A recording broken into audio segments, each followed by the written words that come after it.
जी बिस्मिल्लाहिर्रहमानिर्रहीम, अस्सलाम वालेकुम। मैं हूं बिलाल अहमद। उम्मीद है आप सब खैरियत से होंगे। दुआ जहरा के सुप्रीम कोर्ट से एक बड़ी खबर आ गई है। जी हां, सुप्रीम कोर्ट कराची रजिस्ट्री ने दुआ जहरा का केस, जिसका नंबर भी अब लग चुका है 808/2022, कल नहीं बल्कि जुमेरात के लिए फिक्स किया है और उसकी समाअत सुप्रीम कोर्ट के 3 जजेस करेंगे।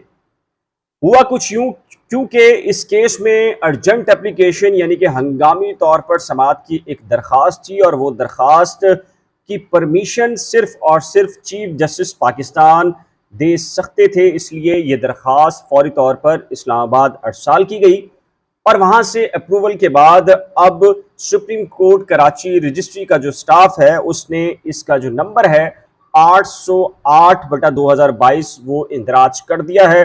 कल के लिए सप्लीमेंट्री और एडिशनल लिस्ट जारी कर दी गई है। उसमें दुआ जहरा का केस कल के लिए नहीं है और जिन ऑफिशियल से हमारी बात हुई है उन्होंने इस बात को कंफर्म किया है कि दुआ जहरा केस कल नहीं बल्कि जुमेरात यानी परसों लगाया जाएगा समाअत के लिए 9:30 बजे। सुप्रीम कोर्ट कराची रजिस्ट्री में केसेस की समाअत का आगाज होता है। जजेस के नाम मैं आपको बता देता हूं।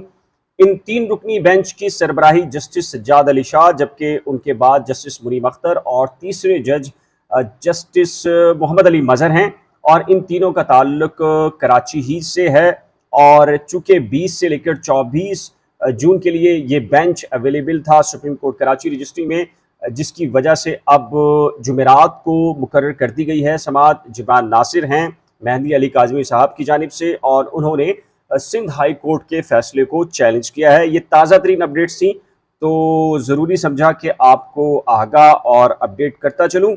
इस सिलसिले में सुप्रीम कोर्ट से बराह रास्त खबर जानने के लिए आप ज़रूरी है कि अगर आपने मेरे यूट्यूब चैनल को अभी तक सब्सक्राइब नहीं किया तो बराए करम सब्सक्राइब, वीडियो को शेयर, लाइक और बेल आइकन को लाज़िम प्रेस कीजिएगा। अल्लाह हाफ़िज़।